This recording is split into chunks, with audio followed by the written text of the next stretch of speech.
Good evening. Welcome to California Today. I'm Ling Zhang. Here's a preview of some of today's stories. It's time for midterms. We'll take a look at the tightest races for U.S. Congress in this year's election.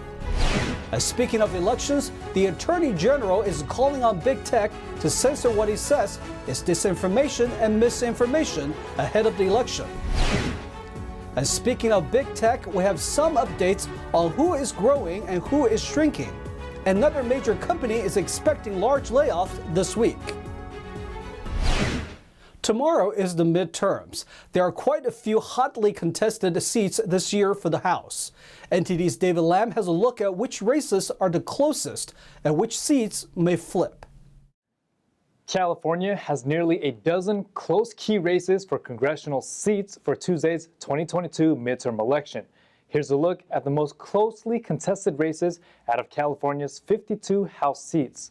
For the House of Representatives, Democrat Kermit Jones faces off against Representative Kevin Calif for District 3. The district has been Democrat-led since 2013. 538 reported that Calif had about 53% support and Jones 46% in October. Another Democratic-held area is District 13 in the state's Central Valley.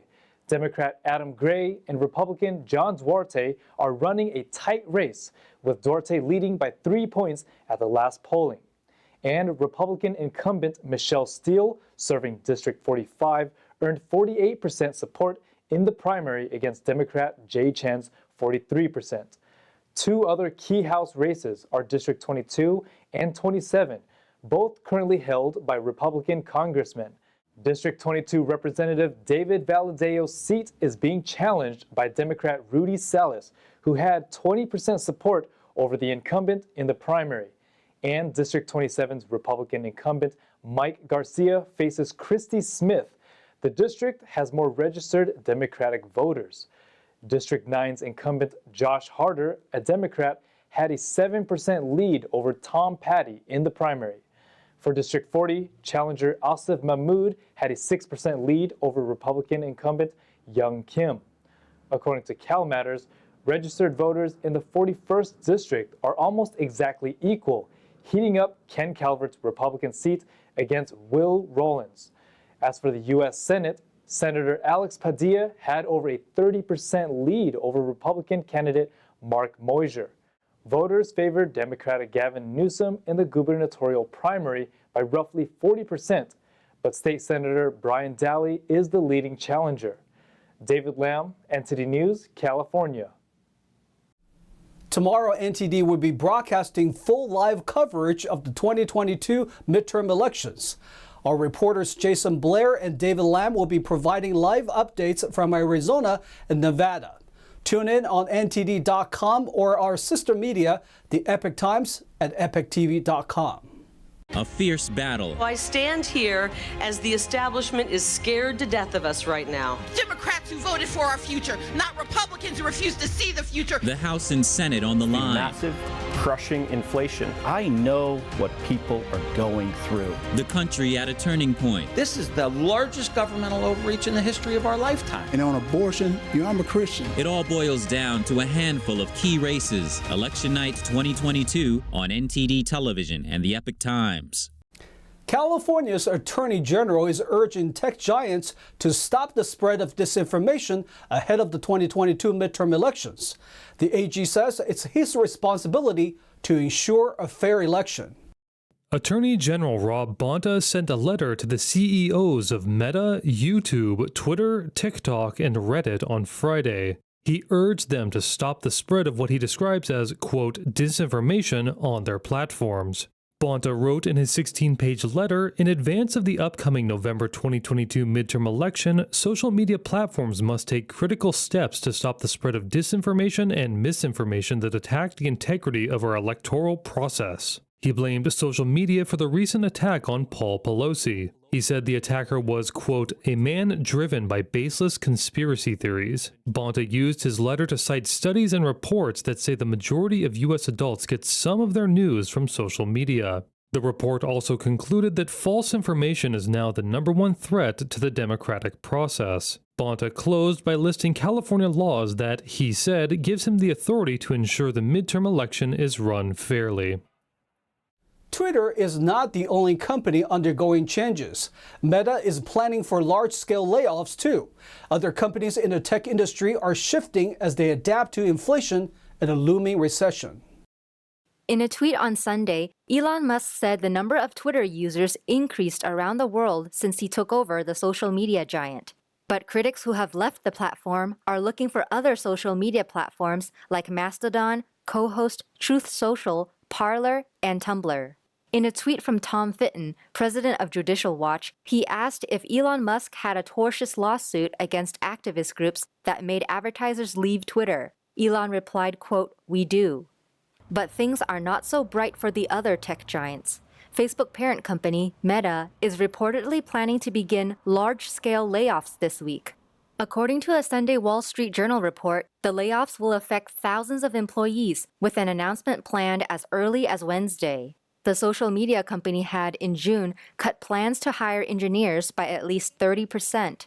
Meta, in October, forecasted a further $67 billion drop off its stock market value, adding to the more than $500 billion in value already lost this year.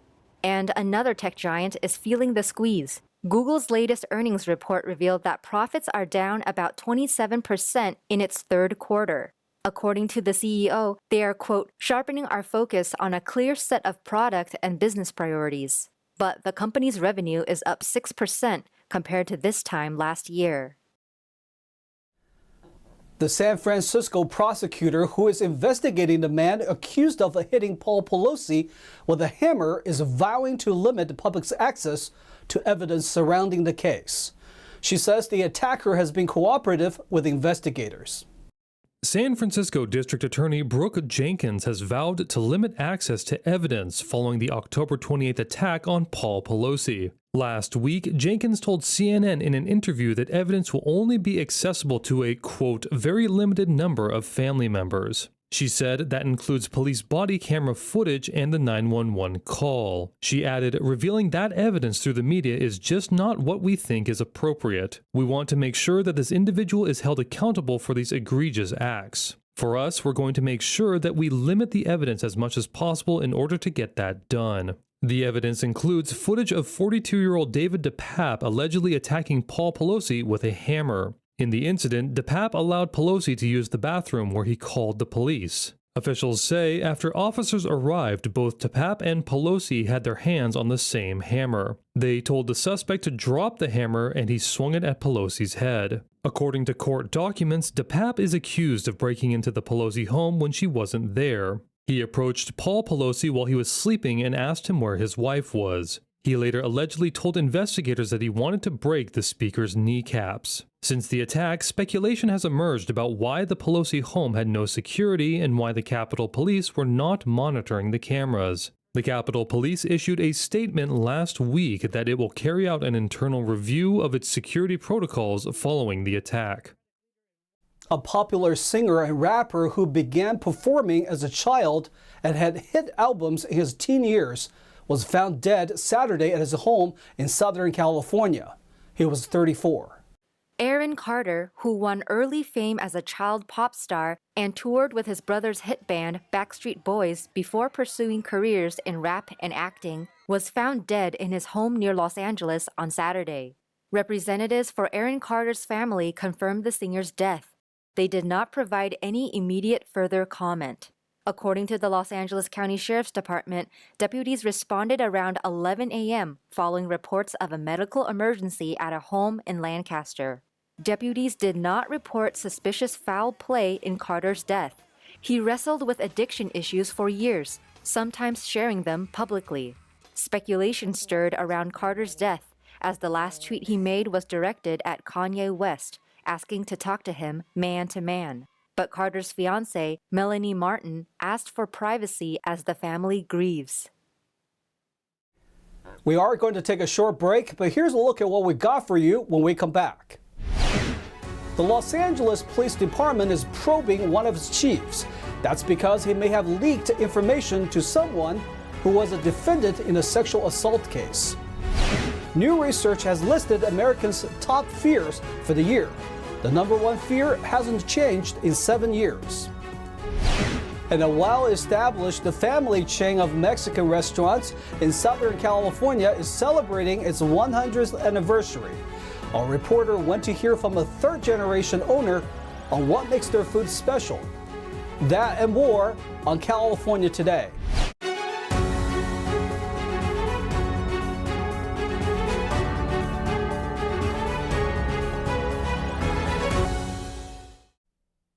Welcome back to California Today. I'm your host, Liang Zhang. The Los Angeles Police Department has begun a probe on the former police captain in charge of its Hollywood division. He allegedly leaked information to a former media executive. Corey Palka, former captain in charge of the Hollywood division of the Los Angeles Police Department, previously served as a private bodyguard to former CBS executive Les Moonves. Prosecutors previously accused Moonves of sexual assault in a 2018 case. Investigators say Palka leaked a confidential police report containing personal information of the victim involved in the lawsuit to Moonves. It is shocking that a high-level captain in the Los Angeles Police Department decided to reveal a victim's complaint and chose to help a big corporation at the expense of a woman who alleged to law enforcement that she had been sexually assaulted. The LAPD said it was conducting an internal affairs investigation into Palka's conduct. The state attorney general was probing any criminal elements after a report said he conspired with CBS to conceal sexual assault allegations against Moonves. Celebrity always equates to power and influence, and it becomes very troubling when you have a town of celebrities that have access to the police, whether they have a dual role where they provide security and they hobnob with one another, but the feeling that police would then betray a complainant by turning over their police report to the institutions and the individuals who engaged in this kind of sexual violence is shocking. It comes after a settlement was announced Wednesday by New York Attorney General Letitia James, in which CBS and Moonves agreed to pay over $30 million in a settlement. With the help of a tracking application, a Bay Area police department was able to locate a stolen vehicle and arrest a suspected thief. Police say the app is similar to Find My Phone applications. A vehicle owner tracked their stolen car using an app and reported it to the Alameda Police Department last Saturday. Officers arrested a 34-year-old man from Oakland who allegedly possessed other stolen property as well. The police said, quote, "If your vehicle is stolen and you find where it is, notify local authorities and do not attempt to recover the vehicle on your own." Not only does this help ensure your safety, but officers can remove the information from the statewide database. Officers returned the vehicle to the owner. As for the other property, police contacted the owners who could be identified. A new study is out about what Americans fear most. The top one place has gone unchanged for 7 years. And there are new issues in the top 10. Here are the issues that are likely worrying your friends and family. According to a survey by Chapman University released last month, Americans' biggest fear is political corruption. That's compared to health, nuclear war, pollution, and financial difficulties. Fear of corrupt government officials has remained the greatest fear since 2015, but this fear has dropped from almost 80% in 2020 to 2021 to just over 62% this year. Another fear that made it back onto the top 10 list is nuclear war. The report found that people are concerned about it due to the continuing war in Ukraine. Nuclear war has not been a concern since 2017, when North Korean threats received media attention. That added fear, of course, knocked another fear off the list, something California has been pushing for quite hard recently: climate change. The only concern that remained on the list related to the environment ranked 9th: pollution of oceans, rivers, and lakes. Health fears also remained strong. The second biggest fear is loved ones becoming seriously ill, followed by a similar concern in 4th: loved ones dying. The report noted that Americans tend to fear more for the health and safety of loved ones than their own. The rest of the top 10 list was rounded out by inflation and financial concerns at 7th and 8th. Race-related issues came in below 50th, and contracting COVID fell to nearly 75th place. A popular Mexican restaurant in downtown Los Angeles is getting ready for its 100th birthday next year. NTD's Jackie Rios went to find out more about the milestone. One of Los Angeles' most iconic and beloved Mexican restaurant is currently gearing up for its 100th anniversary. Let's take a look at what makes it such a popular and tasty place to come and eat. With over 6 El Cholo locations in Southern California, this family-operated chain of Mexican restaurants' success may lie in its dishes, good service, and atmosphere. The founder's grandson, named Ron Salisbury, talked about the family's history at the original site on Western Avenue. Some of my very first memories are being in the restaurant here. The memories of being in here, the smells and the people that my parents were talking to, and the sounds and the servers, how they looked and they dressed. Those are my earliest memories of life. The menu is simple, consisting of just 2 pages. Salisbury's motto is to keep it that way in order to do the dishes well. Over the years, El Cholo added and removed items on the menu. We had an omelet that we did. Well, one lunch hour, we had so many of them to do, and it was so time-consuming that we couldn't make anything else. So we couldn't put out the other dishes, so the whole lunch hour just fell apart, and we couldn't serve people. So the bottom line was, it was so popular, we had to take it off the menu because we didn't want people ordering it. For its 100th anniversary, El Cholo will be unveiling a new logo. Salisbury explained where the name El Cholo comes from. I think over recent years, the name El Cholo maybe has taken on some derogatory connotations. In those days, it was really more of it was a name that the Spanish land grant holders called the field hands, and there was, there was respect for them, but there was just a name that referred to the field hands, and it's taken on a different connotation. The inside of El Cholo is full of memories, from pictures of 6 generations of the family to famous celebrities who have dined at the restaurant. We have a lot of pictures showing early history of El Cholo. We want people to know it's not a corporation business, so I sprinkled it with pictures of my grandparents, my parents, my family, my kids, grandkids, great-grandkids, so you knew that a family owns it. And the third one was there's interesting people that come here. We put pictures of them up there. We have, Jack Nicholson, Warren Beatty, Matt Leinart, Elizabeth Taylor, and those are scattered around here. Salisbury also said if you called El Cholo and the voice message kicks in, the voice on it is none other than Michelle Phillips from the 1960s folk rock band, the Mamas and the Papas. He recalled a memory with one celebrity who just had to have his favorite dish. It's Jack Nicholson, who was before he even got into acting, he used to come here with a lot of actors, and they would eat the same thing. It was the best value was 2 tacos and beans for 85 cents and unlimited coffee for a nickel. And so Jack if you follow him, he's been a big Laker fan. One night after a Laker game, he came in here after he closed all by himself, walked in the door, the restaurant was closed, and the hostess said, I don't know if she recognized him, she said, I'm sorry, sir, we're closed. And he said, all I want is my cheese enchilada.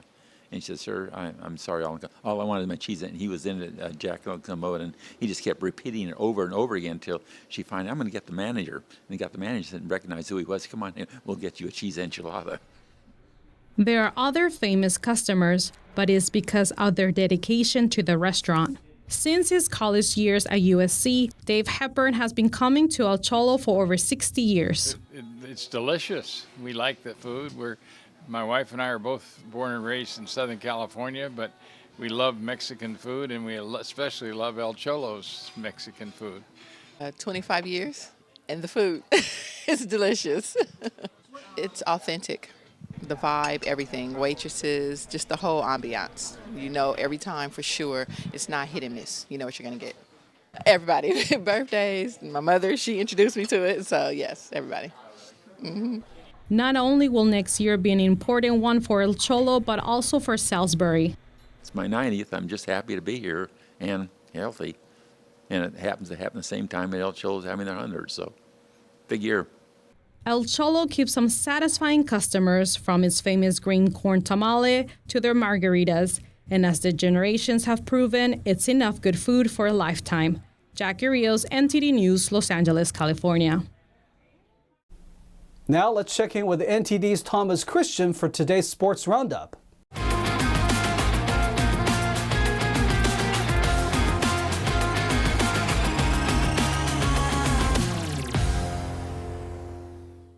I'm Thomas Christian, giving you the California Today Sports Roundup.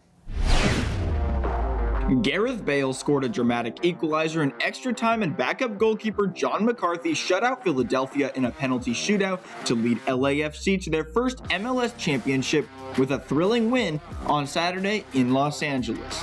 Bale, who came on as a late substitute after sitting out the playoffs with a wrist injury, rose up to head across from Diego Palacios over Union's Jack Elliott in the 128th minute to level the score at 3-3.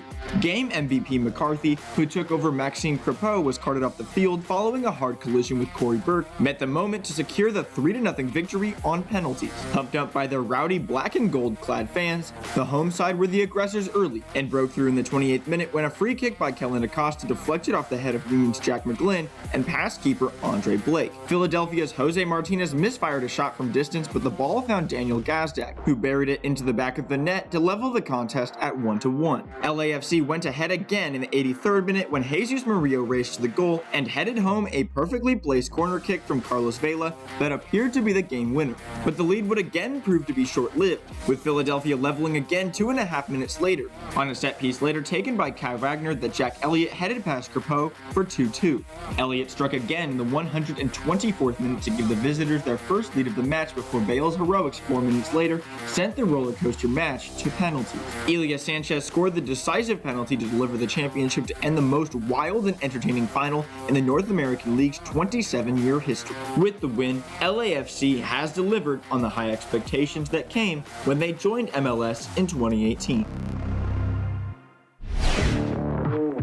Fill-in kicker Cameron Dicker booted a 37-yard field goal as time expired in his debut with Los Angeles, which earned the victory at Atlanta. Austin Eckler rushed for 1 touchdown and caught another. Justin Herbert passed for 245 yards, 1 score, and 1 interception as the Chargers won for the 4th time in the past 5 games. Cordarrelle Patterson rushed for 2 touchdowns, and Marcus Mariota passed for 129 yards for Atlanta. Tyler Algier had 123 yards from scrimmage, including 99 on the ground. Chargers 20, Falcons 17. Tom Brady became the first quarterback in NFL history to throw for 100,000 career yards, counting playoff games, and led a last-minute drive to push host Tampa Bay to a win over Los Angeles. Brady drove Tampa Bay 60 yards in 35 seconds with no timeouts, finding rookie tight end Cade Otton for a 1-yard touchdown pass with 9 seconds remaining. Brady completed 36 of 58 passes for 280 yards, as the Buccaneers moved into a tie with Atlanta for first place in the NFC South. Ryan Suckup kicked 3 field goals for Tampa Bay. Matthew Stafford connected on just 13 of 27 attempts for 165 yards and a touchdown for the Rams. Buccaneers 16, Rams 13. And that's all for sports. That's all we've got for you tonight. We'd like you to join us again on California Today every weekday at 8:30 p.m. Make sure to check out our broadcasts on our California Today webpage. You can find it at ntd.com/California-today. You can also find all of our top latest clips there, ready to share with friends and family. Send us a message on Twitter, Facebook, or Instagram, or through our email california.today@ntd.com. I'm Liang Zhang. Have a wonderful evening.